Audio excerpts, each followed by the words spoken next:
share ko lang po yung insight sa natutunan ko sa Psalms chapter 1. Hindi ko na po babasahin dahil alam ko po na nabasa niyo na rin po yun. Mapalad po pala ang taong hindi nakikiayon sa takbo ng mundo ng sanlibutan ito, hindi nakikiayon sa gawa ng mga sanlibutan o gumagawa ng mga bagay na ginagawa ng masasama na nagdudulot ng kasalanan at umahantong sa kamatayan. Sa halip po, tinutuon nila yung kanilang isip at kanilang puso sa salita ng Diyos. Tinutuon nila sa paggawa, sa pagsunod sa salita ng Diyos at sa pagbabasa o pagbubulay-bulay ng salita ng Panginoon. Naihalin tulad po sila sa puno na nakatanim o nakatayo sa gilid ng batis o ng ilog. At dahil sila'y nakatayo doon, mayroon po silang sariwang dahon na hindi natutuyo. At sa takdang panahon, sila po ay namumunga. Let me share you this now. Ito po yung revelation na ano sa akin. Nire-represent po yung puno sa tao na nakatuon ang puso't isip sa salita ng Diyos, sa pagsunod ng kanyang salita, at yung ilog mismo, ito yung salita ng Diyos na dumidilig sa puno na ito. At dahil nga ang ilog na ito yung nagdidilig sa puno, masagana, nagkakaroon siya ng dahon na sariwa at hindi nalalanta. Ito po yung di po ba ang isang puno, malalaman natin kung ito ay patay o buhay sa pamamagitan po ng dahon ito. Amen. Kung sariwa ang mga dahon ito, masasabi natin ito ay buhay. Ngunit kung tuyo ang mga dahon na ito pong puno na ito ay masasabi natin patay. Ngayon po, ito po yung revelation na nakuha ko. Ang sinumang tao na nakatuon sa salita ng Diyos, pinagbubulay-bulay ang salita ng Diyos, ginagawa ang salita ng Diyos, siya po ay may buhay. Siya ay may buhay. Sabi doon, may dahon na hindi nalalanta. Ibig sabihin, hindi natutuyo, hindi namamatay.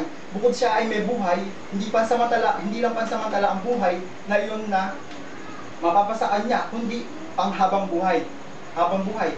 Ngayon po, let me share this, no? I believe na ang ating pastor, si Pastor Wilson, is like this tree at na nakatanim sa tabi ng batis, na mayroong dahon na dahon na sariwa at hindi nalalanta. So, sabihin, may buhay na hindi kailanman mamamatay. Di po ba ang puno, ang dahon, kapag sariwa yan, nakabunga siya. Di ba nakabunga? Then yung mga dahon na ito, nagkikreate ito ng lilim, ng shade. Siya yung nagkikreate ng shade. Ngayon, yung mga tao na naiinitan o naulanan, pupunta sila sa ilalim ng puno na yon dahil andun yung protection. Ngayon, parang tayo, di po ba tayo kapag tayo may mga problema o anumang financial problems or heart problems or whatever, di ba tayo yung pumupunta kay pastor o sumisilong tayo sa ilalim ng puno na may shade. Ganun ang ginagawa ni pastor, binibigyan tayo ng protection through prayer o kahit minsan kahit financial inaanuhan tayo, binibigyan niya tayo. Ganyan po yung benefits na taong nakatanim o taong ang foundation ay yung Word of God. Hindi lang yun, namumunga sila ng sagana sa takdang panahon. Ang bunga po na ito hindi lang basta literal na bunga, kundi financial fruits, spiritual fruits, financial, and maging sa physical natin. Tingnan po natin yung si Pastor Wilbert. Di po ba, hindi naman siya gano'n dati kalago spiritually. Ngayon, tingnan po natin, dahil siya namunga sa takdang panahon spiritually, nagkaroon siya ng bunga spiritual, hindi po ba kung saan lugar nakakarating siya. At financially, hindi po liit sa atin na, tingnan po na, sabi nga niya, nung per month, di ba, meron siyang maintenance na 12,000. Kung ordinaryong tao, hindi niya kayang gawin yun. So, ibig sabihin, not just spiritually, but also in financial fruits, namunga siya. Then, even in physical. At ito pa po ang maganda dito, lahat ng gawin nila, sila yung nagtatagumpay. Hindi gaya ng masama, na katulad nila po ay ipa na tinatangay ng hangin. At kapag yung ipa na to, kung saan dinala ng hangin, yung babagsakan nito, ay walang kasiguraduhan. maaaring kapahamakan o kamatayan. Di po ba? Ganito nga rin yung sinasabi ng mga masasama. Halika doon, pumunta tayo doon para magnakaw, pumunta tayo doon para pumatay, pumunta tayo doon para manira. Para silang ipa na tinatangay ng hangin. At sa pagbagsak nila, ang pagbagsakan nila is kapahamakan o maging kamatayan. At ito pa po ang mas masakit, itong mas masaklap. Sa araw ng paghuhukom, sila ay ibubukod sa mabubuti. At sila po ay paparusahan ng Diyos sa impyerno. Ngunit yung matutuwid po, andun ang paggabay ng Panginoon sa kanila at lahat ng gawin nila o anuman ang gawin nila, andoon yung katagumpayan. Ngayon po, ito po ang challenge. Ano po ang pipiliin po natin? Ano po ang mas gusto natin? Ang puno o yung puno na nakatanim sa gilid ng ilog o ng batis o foundation nila yung Word of God o itong ipa na tinatangay ng hangin kung saan saan o itong mga masasama na hindi alam ang patutunguhan na maaari na kapahamakan o kamatayan. Alin po ang ating pipiliin sa dalawang ito? Yun po ang challenge. Ano po pipiliin nyo? Siyempre, yung nasa ng gilid ng batis, nasa liwa lagi. Yan. Now, kung yan po ating pipiliin, dapat parati nating i-meditate o basahin ang Word of God, sundin ang salita ng Diyos, parating present sa gawain, huwag absent, huwag malilate, sundin natin ang salita ng Diyos at sundin natin ang salita ng Diyos at sundin natin ang ating pastor. Amen. Yan lamang po at purihin ang Diyos. Praise God. Ikaw next. Absent ako nun.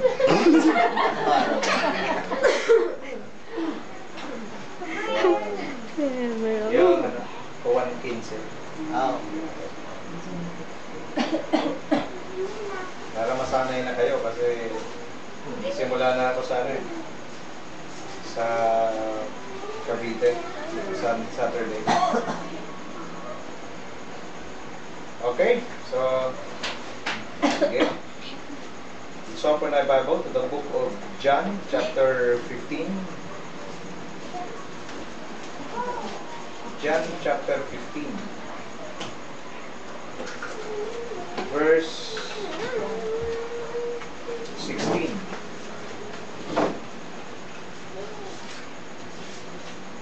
Kailangan ko kasi i-share na sa inyo yung ating stand, yung doctrine natin. John 15:16. Okay? Kung sino po nakakita, maaari pong pakibasa. Mr. Mercy? John 15:16 po.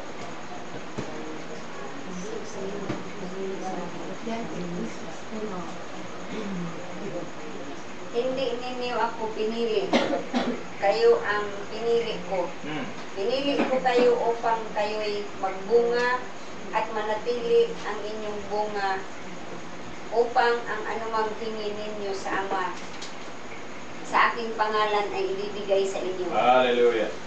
You did not choose me, but I chose you and appointed you so that you might go and bear fruit. Fruit that will last. And so that whatever you ask in my name, the Father will give you. Okay? So, una, kung naging Kristiyano ka ngayon, hindi dahil sa gusto mo yan. Amen. Yung pagiging Kristiyano mo, pinili ka talaga ng Diyos. Kahit saan ka pa umabot, kahit ano pang ginawa mo sa buhay mo, kahit naligaw ka na kung saan, kahit matindi na yung nangyari sa iyo, nung hindi ka pa nakilala sa Panginoon, na born again ka ngayon dahil pinili ka niya. So, di mo ba sabihin sa katabi mo, pasalamat tayo sa pinili tayo. So, hindi ho tayo, hindi ito aksidente na naging Kristiyano tayo. Amen. So, anong reminder sa atin? Value your salvation. Amen. Kasi pinili ka ng Panginoon. Nag-check ako ngayon, mga nasa 8 billion na ang tao sa buong mundo. 8 billion plus. Yun yung latest, mga nasa 8 billion, close to 8 billion, 8 billion plus, more or less. Sa 8 billion, 60 or 40% pa doon ang hindi pa nakakilala sa Panginoon. Okay? So, ibig sabihin, napakarami pa, billion-billion pang tao hindi nakakilala sa Lord. Salamat tayo, dahil doon sa mga nakakilala sa Panginoon, nakasama na tayo. Amen. Okay? So, kunti pa rin ang porsyento ng mga Kristiyano. Praise the Lord. Dahil tayo ay pinili ng Panginoon. Ang linaw eh. You did not choose me, but I chose you. Amen. Praise the Lord. Ang purpose, ano ang purpose? Bakit ka naging Kristiyano? Dito nagkakatalaw kaya. Ang purpose, for you, that you might bear fruit. Okay? Yung mabuti, ang purpose ng mga Kristiyano para mamunga. Okay? We are called, we have been chosen to bear fruit. Okay? Ano ba yung fruit na yon? Tatanungin niyo siguro sa akin, ano ba yung fruit ng Kristiyano? Una, new life. That's right. Old life, wala na, new life na. Amen. Gets? Ano pa? New character. That's right. Dapat, ito yung mga fruit, kasi yung ibang turo, yung fruit, yung dala mong kaluluwa. Hindi mo fruit yan. Dahil yung kaluluwa nga, si Lord ang pumili eh. Yes. Ulitin natin ha. Kasi pag ito nadala ko, ito ang bunga ko sa Panginoon. Nasirang kita nombra, di ba? Di ko pwede sabihin ito bunga ko sa Panginoon. Ako lang ginamit, bunga ito ni Lord. Amen. Claro? Amen. So hindi kasi may angkinin eh. Bunga ko ito. Hindi ko siya bunga. Kailan pa ako nagkaroon ng bunga? Okay? Ang bunga ay ganito. New life. Amen. New life ka, new creation ka. Yun ang bunga. Okay? Tapos yung buhay mo na mabunga, yun yung nag-a-attract ng mga unbeliever para tanggapin nila si Lord. Amen. Gets? Amen. So ikaw ay naborn again para mamunga. Question ngayong gabi, namumunga ka ba? Ang maganda, susundan lang natin na ni Oliver. Paano ka mamunga? Kailangan, day and night, minimeditate mo yung word ng Panginoon. Amen. Yun lang ang tanging paraan eh, para mamunga ka eh. Pagdating ko si Elmer ay nakatalikod. Tapos parang may ginagalaw. So nung pinuntahan ko, katatapos lang. Sana ibig sabihin, gutom ka eh, kakain ka. Dapat spiritually, nakakaranas tayo ng spiritual hunger. Amen. Amen. Para i-feed mo nang i-feed yung Word of God sa buhay mo. Kaya ginagawa ko ngayon, tinitext ko na lang kayo. Kasi, nanghihingi ako ng insight sa inyo, hindi para sabihin dahil hindi ko alam. Kaya kung binigyan ka ng insights, hingi ako ng insight sa iyo para ano, para umandar utak mo, para mapakain kaluluwa mo. Kasi nag-iisip ako, nagpipray ako kay Lord, paano ko ito ma-reach pa mga ito? May mga trabaho ito. So, ganun pala. So, nagtitext ako, nalagyan ko ng verse para aandar ang utak mo, mabasahin mo, aandar, iniisip mo, pati kaluluwa mo, di mo alam, kumakain na. Amen. Amen. Gets? Amen. So, ang gagaling nyo. Nabasa ko yung mga comments yun, talagang ano eh. Pang pastor eh. Okay? So, God chose you. Pinili ka ng Panginoon, hindi tsamba yun. Amen. Amen. God, hinandpick ka ng Panginoon pagkasabi sa katabi mo, handpick. Okay? Sa dami, ginanong ka. O, ito, si ano, si Mercy. Ito, si Neris. Dami niyan ha? Bilyon yan. Pagkasabi bilyon. Bilyon. Hindi milyon, bilyon. Bilyon. Pero hinandpick. Amen. Alam nyo, pagka kahit kadami ng ganyan, pag ikaw hinandpick, proud ka. Praise the Lord. Di ba? Pero sa dami, handpick, di ba? Sister Grace? Ang dami niyan. Pwede hindi talaga tayo eh. Amen. Ang question ni Brother Elmer, anong meron ka? Bakit hinandpick ka ni Lord? Wala. Amen. Ako, ba't ako hinandpick? Wala. Wala lang. Isa lang alam ko. Love ako ni Lord. Amen. Amen. That is why hinandpick niya ako. Ngayon, huwag niyong sayangin yung opportunity na yon. It is a chance for you to what? To bear fruit. Gets? Paano ka mamunga? Through God's Word. Through the leading of the Holy Spirit. What else? Fruit. Anong klaseng fruit? Fruit that will last. Fruit na tumatagal. Amen. Kasi maraming fruit, yung iba, magaling lang siya pagkailang buwan. After 1 month, after 3 months, wala na. Tuyot na.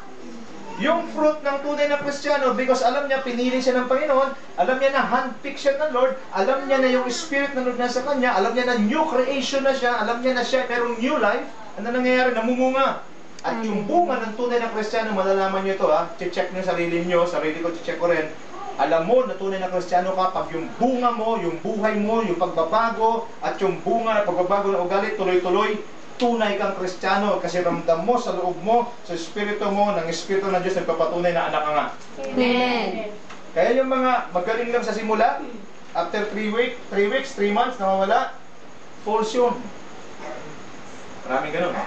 That's right. Okay? So, ano rin mangyayari? So that whatever you ask, connect ito eh. Pinili ka ng Lord, hinanpick ka, binigyan ka ng Holy Spirit para mamunga ka, at pag mabunga buhay mo, ano man daw hingin mo sa Father, ibibigay niya. Amen. Nagets ba to? Amen. Parang chain lang siya. Kung hindi ka namunga, hindi mabunga buhay mo sa Panginoon, whatever you ask sa Father, hindi bibigyan. Ganun lang kasimple. So what's the question? Ano yung prayer mo? Hindi pa nasagot? Malamang. Malamang, hindi na bunga. Malamang, walang bunga. Malamang, hindi malalim sa Word of God. Ulitin natin ang sequence. Pinili, nino ng Diyos, hinandpick. Para ano? Para mamunga. Anong bunga? New life. Anong bunga? New creation. Wala na yung luma. Lahat ng luma, wala na. Lahat bago na. Amen. Now, kasama sa luma yung mga pangit na nakaraan. Amen. Kasama sa luma yung mga walang kwentang pinaggagawa. Wala na yun dapat. Now, kung bumabalik-balik ka doon, may problema ka. Kaya ano mang hingin mo sa Father, dahil wala na yung luma, lahat bago na, pag hingi mo, ibibigay. Amen. Amen. Nakita nyo na yung answer sa... Gusto nyo ng answered prayer palagi? Amen. If you want an answered prayer, be fruitful. Yes. Yung new life dapat mag-manifest. Amen. Yung new Amen. character dapat nagma-manifest. Amen. Wala na dapat yung luma. Ngayon, yung luma, pilit ibinabalik ni Satanas. Pero dahil alam mo, bago ka na, binago ka na ni Kristo sa tulong ng Banal na Espiritu, magtatagumpay ka. Amen. Gets? Now, patunayan ko sa inyo na talagang mapalad tayo nandito ngayong gabi. Tingnan natin, Ephesians chapter 1. Ephesians 1, verse 4 to 6. Efeso 1, 4 hanggang 6. Okay? Sino nakakita? Pakibasa. Kita mo, Rhea? Sige. 4-6. Ah. Purihin natin ang Diyos at Ama ng ating Panginoong Jesucristo. Dahil sa pakikipag-isa natin kay Kristo, binigay niya sa atin ang lahat ng pagpapalang espiritual mula sa langit. Bago pa man siya likhain ng mundo, pinili na niya tayong maging banal at walang kapintasan sa paningin niya. Dahil sa pag-ibig niya, noong una pa'y itinalaga na niya tayong maging mga anak niya sa pamagitan ni Jesucristo. Ayon na rin ito sa kanyang layunin at kalooban. Purihin natin ang Diyos dahil sa kamangamanghaniyang biyaya na ibinigay sa atin sa pamagitan ng kanyang minamahal na anak. Amen. Amen. Kaya mo ito, Neris? Wala pang mundo. Ito isipin mo, Brother Emel, laliman mo ha. Wala pang mundo. Amen. Wala pang mundo. Nakikita ka na ni Lord. Amen. Wala pang mundo, pinili ka na ni Lord. Amen. Nag-gets? Oh? For He chose us in Him before the creation of the world. Teka nga muna, naguguluhan ako rito. Wala pang mundo, alam mo kasi ni Lord, lalabas ka. Ganon kakapangyarihan ang Diyos natin. Hindi pa nalikha, alam niya na may malikha at alam niya kung sinong tao yung lalabas. Amen. At alam niya na rin na yung tao na yung pinili niya. Amen. Before, kaya nga, gusto ko maging maging confident kayo sa sarili ninyo. You are chosen by God before the foundation of the world. Amen. Bago pa ginawa yung mundo, bago niya pa sinabing let there be light, let there be trees, let there be geto, alam niya nang lalabas kay. Amen. Alam niya na rin kung sino maging anak ni Nimay. Alam niya na rin. Handpick ng Lord. Grabe ba? Amen. Grabe talaga si Lord. Amen. Kaya ito na, sapat na sa akin ito magpalakas eh. May problema ka? Pambihira. Wala pang ang mundo eh. Pinili na pala ako ng Panginoon. Paano ko isipin na pababayaan niya ako? Eh wala pang ang mundo, pinili na ako. Therefore, dahil pinili niya na kung wala pang mundo, kung ano may problema kinakarap ko ngayon, tiyak, lampasan ko ito. Bakit? Chosen to eh. Sabi ka sa katabi mo, chosen to. Chosen to. Okay? Chosen. Pinili. Amen. Alam niyo, pag kami dyan nagka-problema kayo, magkalat lang kayo ng ano, bumili rin kayo ng laruan na ano, yung ginaganon. Yung ano, yung mga ano, mga stick. Ayan. Bili kayo ng gano'n para ma-refresh lang kayo. Hagis yun ng gano'n, tapos mamimili kayo ngayon. Ano bang kulay gusto ko? Ganun ang ginawa ng Lord sa akin. Praise God. Gets? Now, anong purpose ba tayo pinili? Romans 8:29.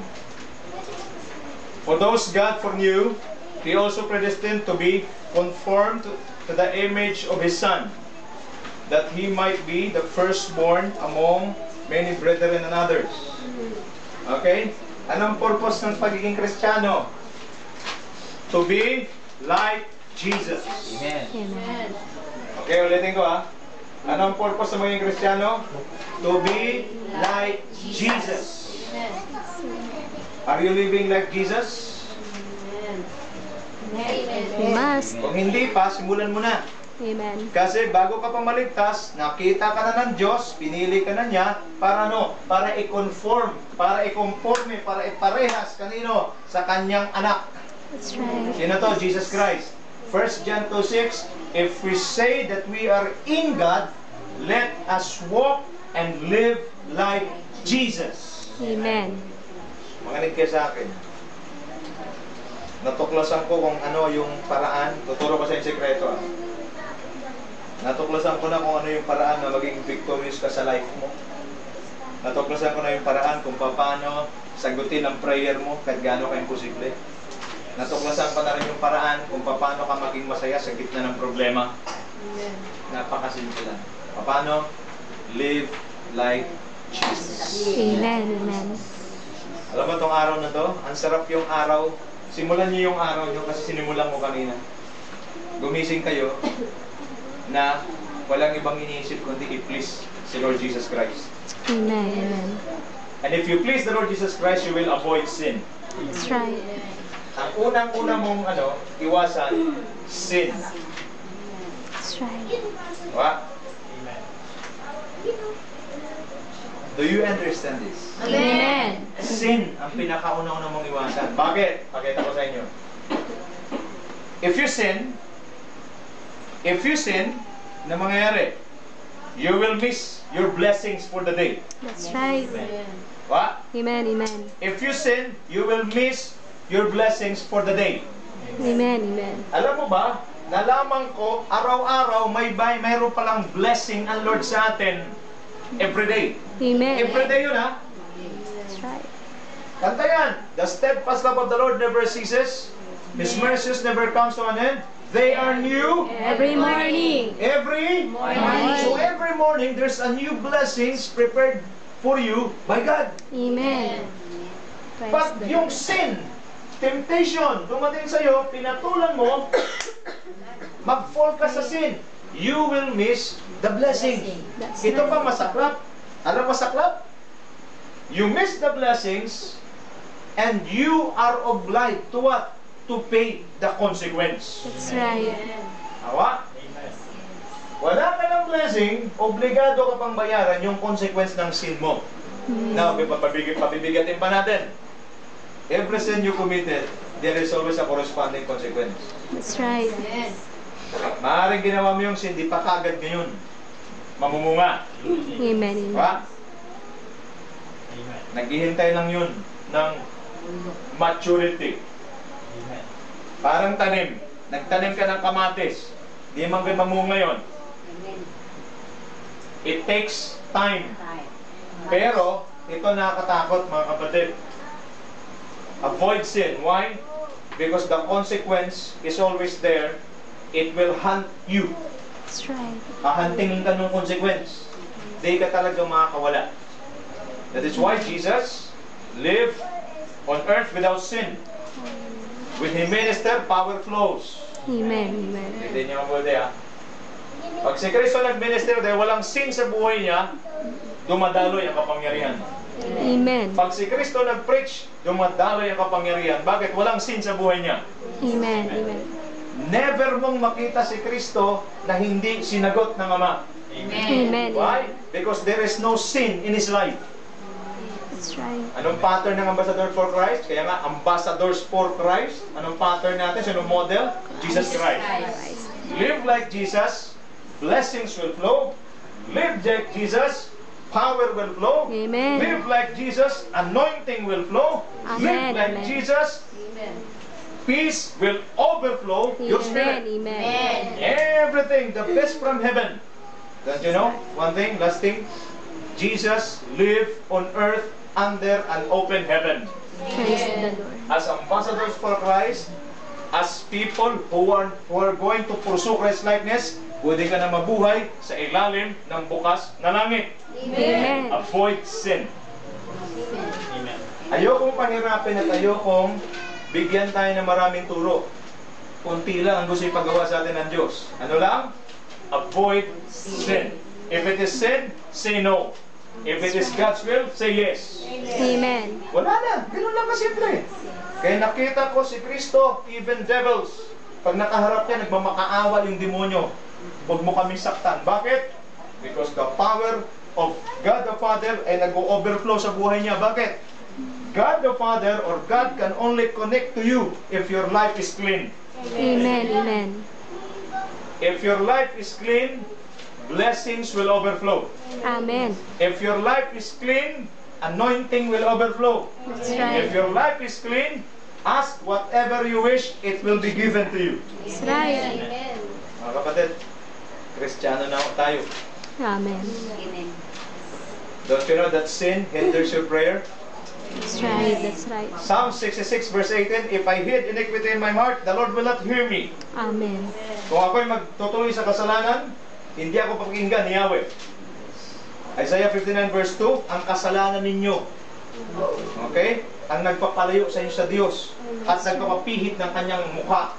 Alam nyo ba, ganito pala, may muestra ko nanalangin ka sa Diyos, may kasalanan ka, pipihit niya mukha niya. That's right. Yes! Pero pag wala kang sin, Isaiah 65 naman, bago pa sila magsalita, sinasagot na. Amen. Di pa sila tapos mag-pray, nandyan na yung sagot. Hallelujah. Mga kapatid, pinili tayo ng Diyos para mamunga. That's right. At tayo pag tayo namumunga, ang bunga na yan, nagtatagal. Amen. At pag ganun tayo, new life, new creation, new character, Christ-like, ask whatever you want or whatever you wish from the Father, it will be given to you. Hallelujah. Ngayong gabi, ano yung mga sin sa buhay natin na nagpabalik-balik at sinasabi natin, mahina ako dito, Lord. Sana naintindihan mo. No. Time will come. Ang consequence, nagpa-pile up.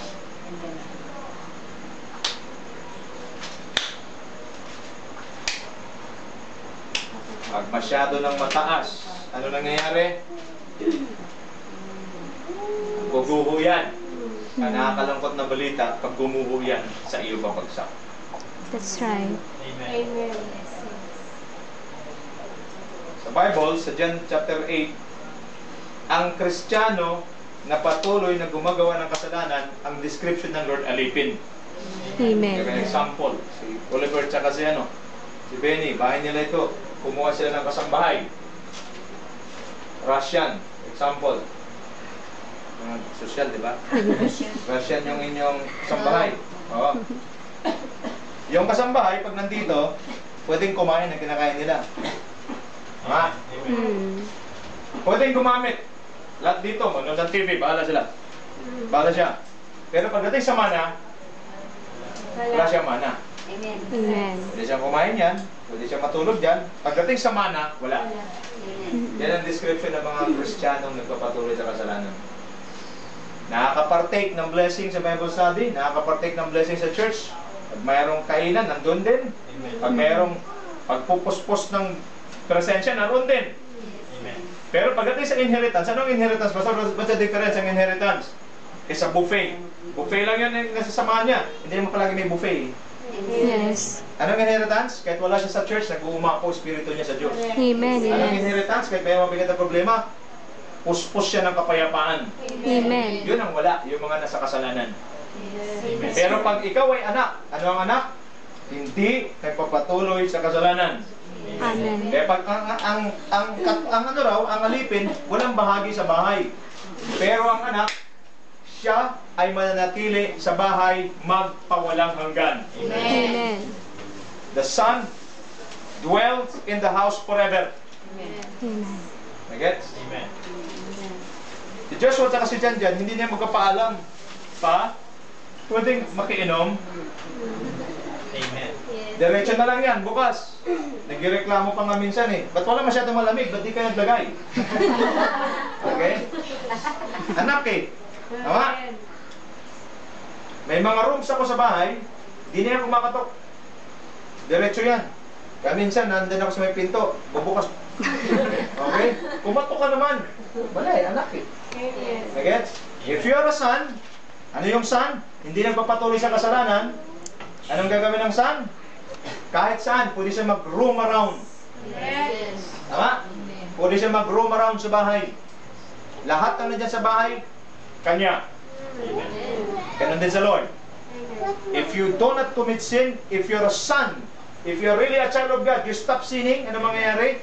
You are free to roam around even in His holy throne, even in His holy presence. Libre kang umikot. Bakit? Anak ka eh. Pero ang alipin, di pwedeng kuha ng kuha dito. Di pwede. Ano ang alipin? Papaalam yan. Eh, pwedeng Okay, lahat. Pwedeng gumamit ng anak. Lahat may paalam. Lahat may paalam. Ang anak, iba. At pag nawala yung magulang, lalo na. Yung anak lang ang magati-hati ng anak. Mga kapatid, ito ang aking puso, at ito alam ko, ito yung puso ng Panginoon. Gusto niyang mag-uumapaw ang pagpapala, gusto niyang mag-uumapaw ang kapayapaan, gusto niyang mag-uumapaw even financial breakthrough. Amen. Saan siya makukuha? Through living like Jesus. Amen. Amen. Yes, si Jesus wala siyang hawak na perang marami, pero kung kailangan niya magpakain ng 5,000, 10,000, 15,000, kaya niyang gawin. Amen. Why? Because He has no sin and He has a clear access in heaven. Amen. Di mo naman kailangan humawak ng malaking pera para sabihin na secured ka. Alam mo, security ng mga anak ng Diyos, ang kanilang reserve sa heaven. And I'm Amen. telling you, yung reserve mo sa heaven, yung source mo sa heaven, kailangan di natatapos. Sinakubos. Kaya wala tayong dapat ikatakot. Okay? Live like Jesus. And I want to inform you, if you live like Jesus, you're living heaven on earth. Amen. Pwede ba yung mangyari, Brother Elmer? Pwede. Huwag niyong hintay mamatay muna kayo para bago niyo maranasan yung langit. Amen. Pwede niyo nang maranasan ng langit habang kayo nandito sa lupa. Amen. Paano yun? Live like Jesus. Keep away from sin. Amen. If you are doing sin right now, stop sinning. Stop nyo na yan. Bakit? Baka hindi nyo kakayanin. Pag nag-pile up yan, parang container van yan. At pag yan ay masyado ng bibigay na yung ilalim yan, pag guho niyan, ikaw ang dadaganan. Itigil mo na nga yan. Itigil mo ng delivery. Tama na yan. Hanggang dito na lang. Tapos yung nandyan, paalisin mo na yan. Amen. Stop lying. Amen. Okay? Stop saying words, bad words. That's right. Stop being judgmental. Amen. That's Amen. sin. Amen. Okay? Stop being, yung temperament mo, di mo ko ma-handle. Bantayan mo yung init ng ulo mo. Ha? Bantayan mo kasi isang hadlang yan para ma-bless ka. Amen. Okay? Saka minsan pag tayo may gumawa sa atin ng masama, paraya na lang tayo. Di naman kung nagparaya ka, talo ka. Magparaya ka na lang. Para lang protection sa'yo, huwag kang magkasala. Kasi minsan, pag hindi ka nagparaya, nagkakasala ka rin eh. Talaga namang, yun na. Ngayon, pag pray mo, wala na. Okay? So, purihin ng Panginoon. Didisiplina ko ang sarili. Talagang tamang-tama lang. Okay? Tayo po ay mag-pray. Partner siguro tayo. Kayong tatlo. Kayo. Ayan. Kayong dalawa. Kayong dalawa. Dito ka na. Tatlo kayo. Kayong dalawa.